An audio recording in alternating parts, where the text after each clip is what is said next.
자사주를 시가총액에서 빼면은 이론적으로 매입한 수량만큼 시가총액이 줄어들어야 됩니다. 그런데 줄어들지 않는 이유는 멀티플이 올라가기 때문에 이중으로 주주환원이 돼요. 주가가 올라가면서 주주환원이 되고 지분율이 늘어나면서 주주환원이 되고 강력한 주주환원 효과가 생깁니다.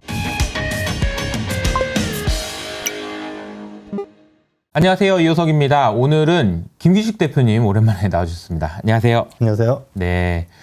진짜 오랜만인데 사실 작년에 저희가 이제 세이브 코스피 해가지고 활동도 많이 하고 하다가 중간에 이제 좀 뭐 주가도 많이 빠지고 힘들기도 하고 뭐 저도 번아웃이 와서 한번 그런 적도 있었고 대표님도 어떻게 지내셨는지 좀 궁금해요. 작년에는 세이브 코스피를 하면서 한국 기업 거버넌스 포럼의 회장직을 이제 맡게 됐거든요. 네. 그러면서 같이 세이브 코스피 운동을 한 건데 작년에는 기업 거버넌스 포럼의 회장으로 좀 다양한 활동을 했었어요.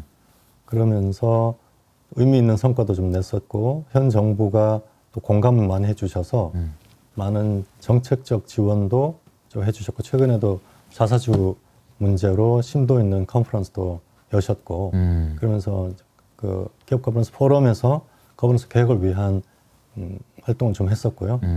그리고 뭐 그 관련된 성과로 작년에 잘 아시겠지만 얼라인 파트너스가 SM에 주주 운동을 네. 하셨고 성공을 하셔서 올 3월에 SM에 제가 이제 사회이사로 선임이 되었고 또 이사회 의장이 되었어요. 사회이사의 이사회 의장. 예, 사회이사로서 이사회 의장. 보통 사회이사로 이사회 의장이 되는 경우는 그 지배주주가 선임하는 경우가 대부분인데. 근데 이게 모르시는 분들도 있으니까 그게 얼마나 높은 자리인지.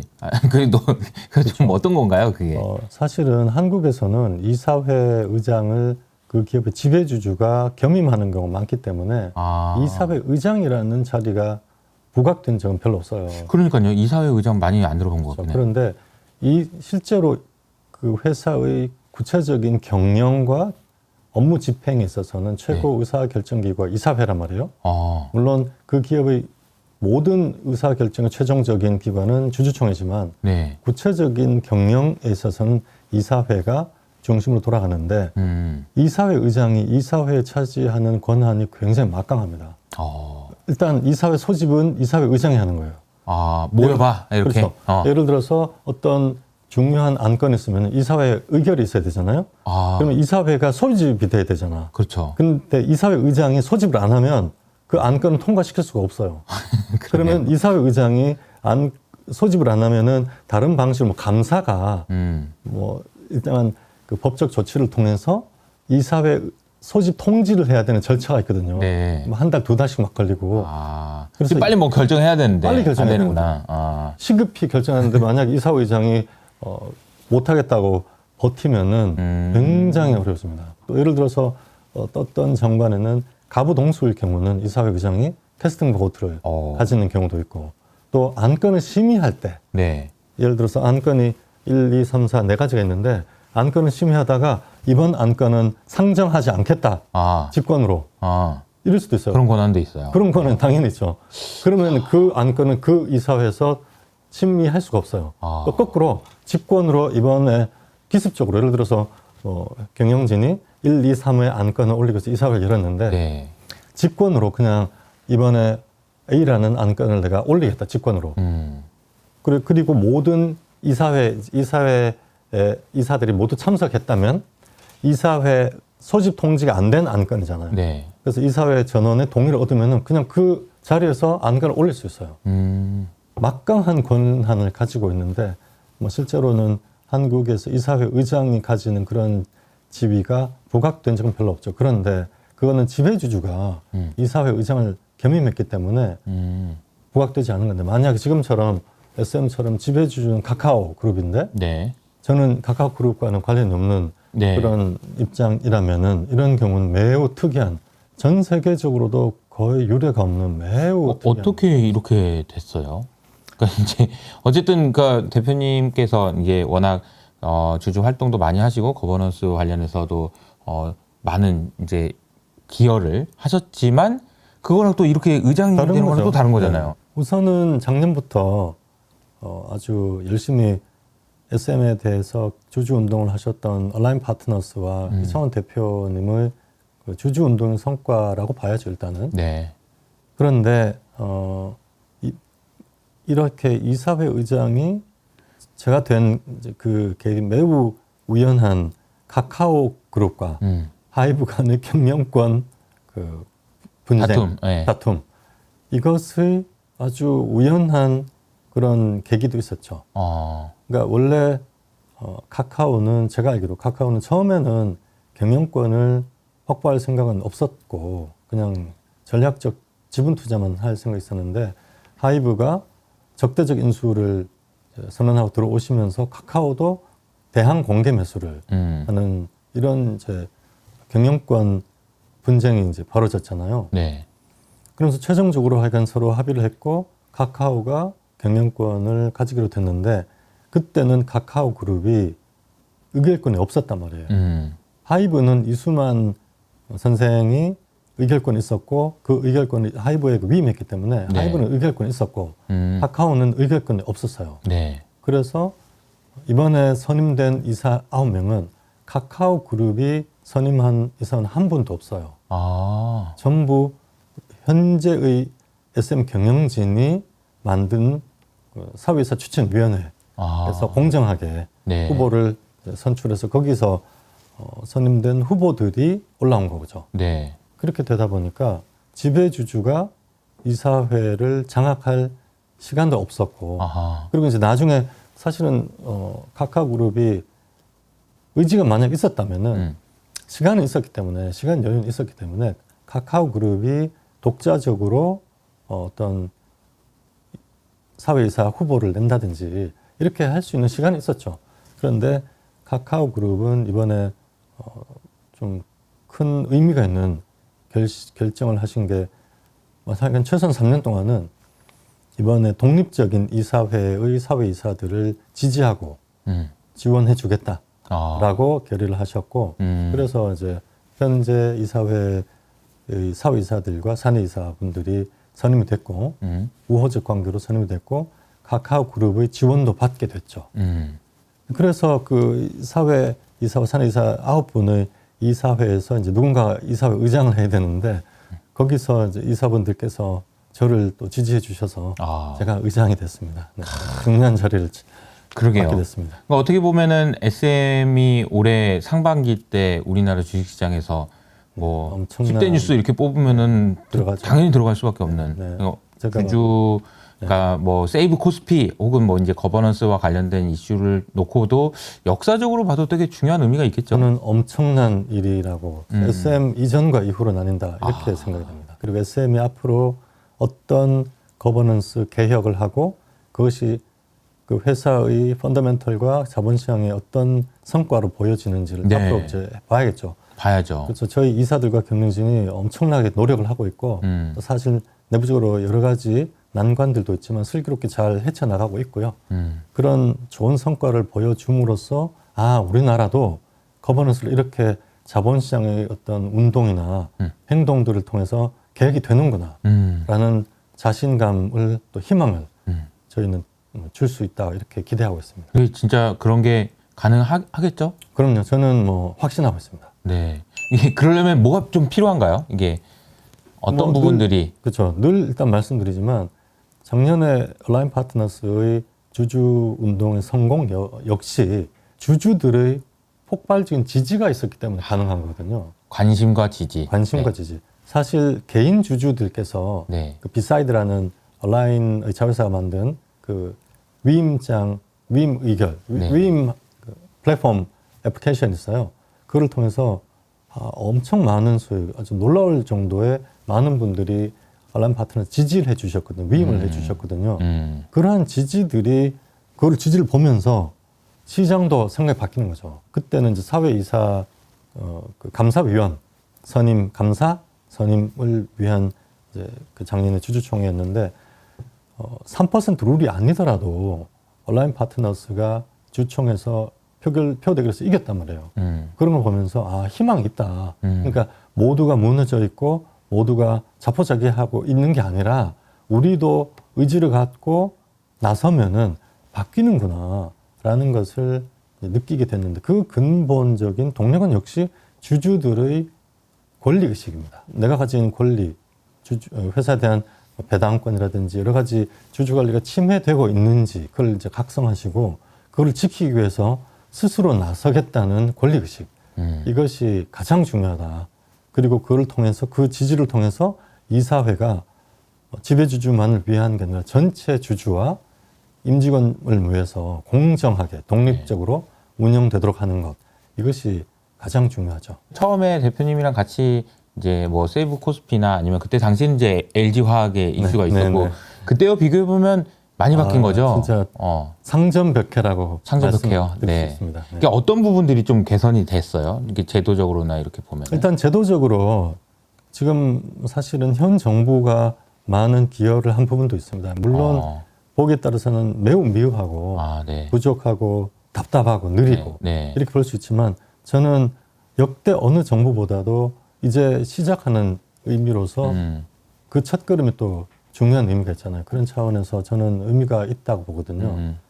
작년에 물적 분할 동시 상장에 대한 규제, 물적 분할에서 동시 상장할 때 소수 주주들을 보호하기 위한 다양한 정책을 내고 주주들과 소통하고 그것을 거래소에도 제시하고 그래서 주주 보호 방안을 반드시 내놓아라 라고 해서 그 이후에 상장하는 기업 중에서 이제 물적 분할해서 자회사를 상장하는 경우는 주식을 현물 배당한다든지 특별 배당을 한다든지 하여간 그 주주 권리가 침해되도록 되지 않도록 많은 실제로 그런 제시를 하고 있고요. 그 특정 기업은 아니지만 현재 상장이 전제가 되어 있는 자회사를 갖고 있는 그런 기업이 있단 말이에요. 상장 기업이 있단 말이에요. 네.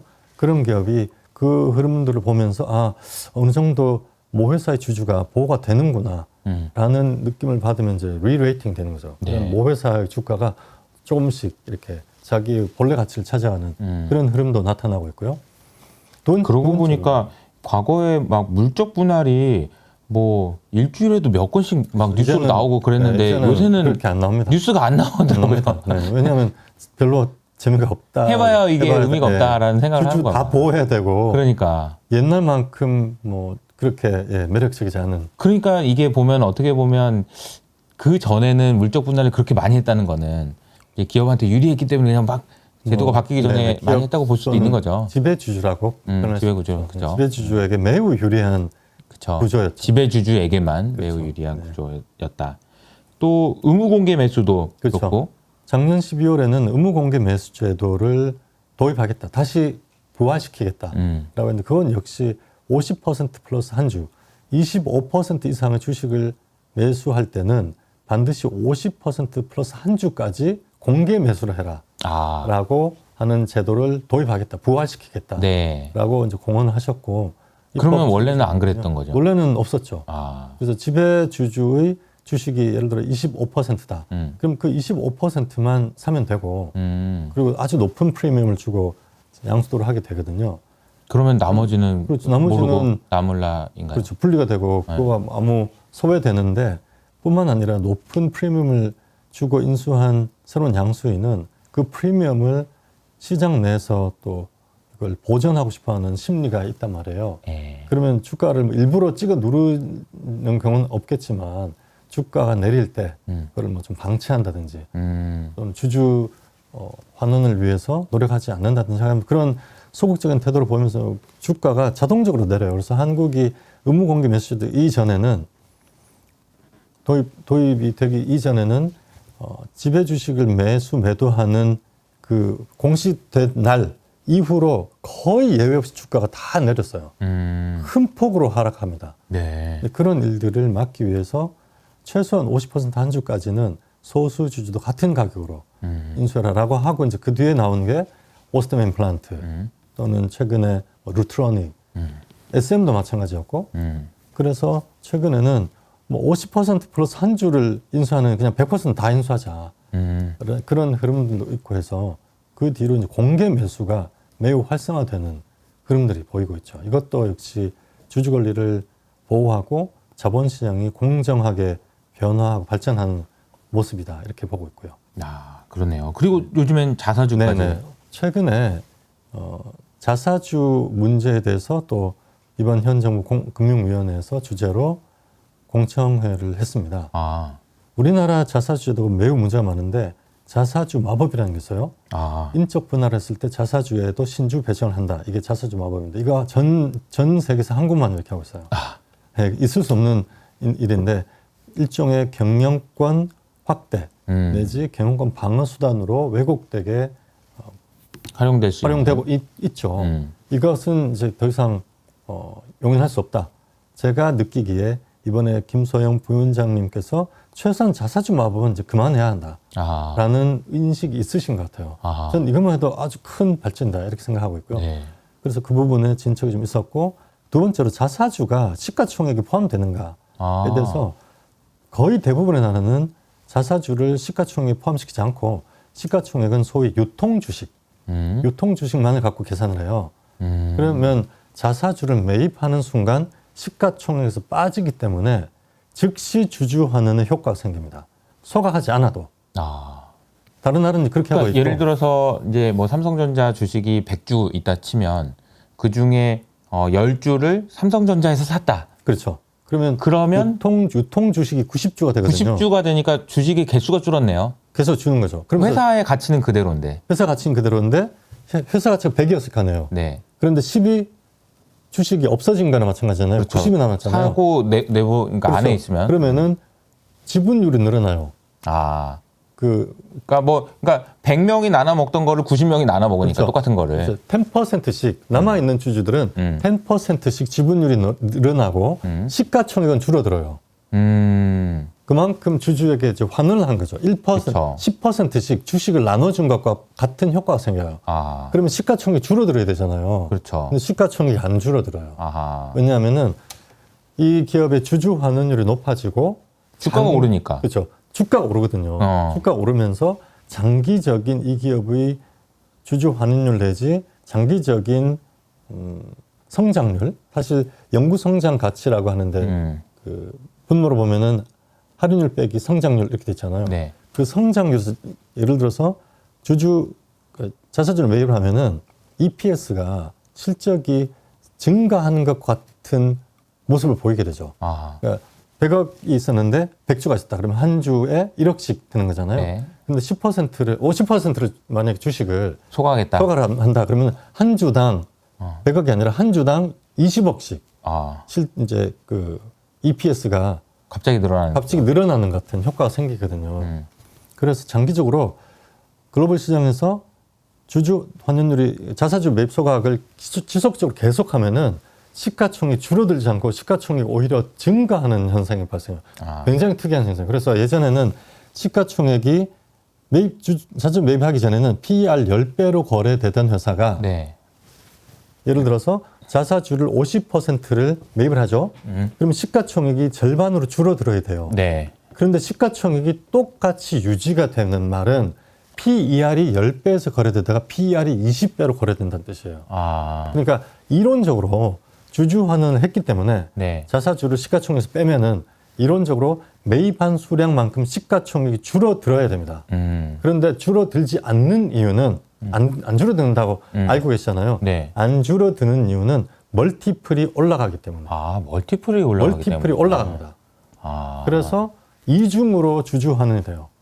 멀티플이 리레이팅 되면서 주가가 올라가면서 주주 환원이 되고 그 다음에 10%만큼 그 매입한 만큼 지분율이 늘어나면서 주주 환원이 되고 이중으로 주주 환원이 되기 때문에 강력한 주주 환원 효과가 생기죠. 그래서 그게 뭐 실인지 뭔지 모르겠지만 시가총액을 발행 주식수, 즉 유통 주식이 아니라 자사주를 포함한 발행 주식수 전체로 계산하는 나라가 한국하고 일본이에요. 일본도 그렇게 하고 있어요. 그런데 일본은 그래도 자사주를 처분할 때 그것을 경영권 방어라든지 경영권 목적을 위해서 쓰는 것은 엄격하게 규제를 하고 있고 유상증자에 준해서 규제를 하고 있어요. 근데 한국은 그것조차도 안 하고 있기 때문에 전 세계에서 유일하게 자사주를 마음대로 경영권 방어 목적으로 사용할 수 있는 나라예요, 현재. 그래서 그거에 대해서 정부가 문제의식을 가지고 이건 더 이상은 이렇게는 안 되겠다. 우리나라만 그러고 있다는 거고. 뭐 삼성전자를 예를 들었지만 삼성전자에 100개의 주식이 있는데 그중에 10개를 사놓고 요거는 내 거 해놓고 있다가 주가가 오르거나 할 때 뭐 바꾸든지 아니면 경영권 방어 이거 나 우리도 이거 의결권 있어 이런 식으로 해버리면 남아있는 90개의 주식을 들고 있는 사람한테는 환원이 안 되는 안 되는 거죠. 그러니까 이거를 좀 막겠다라는 조치들도 그렇죠. 의논이 지금 되고 있는 거예요. 되고 있죠. 그래서 저희가 바라기로는 자사주를 시가총액에서 제외하는 네. 그런 식으로 했으면 좋겠는데 네. 뭐 의지를 갖고 좀 진행을 해주셨으면 좋겠습니다. 네. 그렇게 되면은 사놔가지고 나 이거 어떻게 나중에 써먹으려고 그러는데 애지중지하고 있던 그 자사주가 없어지는 거네 그러면. 없어지는 거죠. 네. 아니 그러면 그런 정책이 나오면 이 나머지 90개를 들고 있던 주주들이 우와 이렇게 될 수 있는. 그래서 실제로 계산을 보면은 네. 현재 자사주를 갖고 있는 밸류가 한 50조 넘는다고 해요. 그래서 일시에 아예 자사주를 시가총액에서 배제해버리면은 네.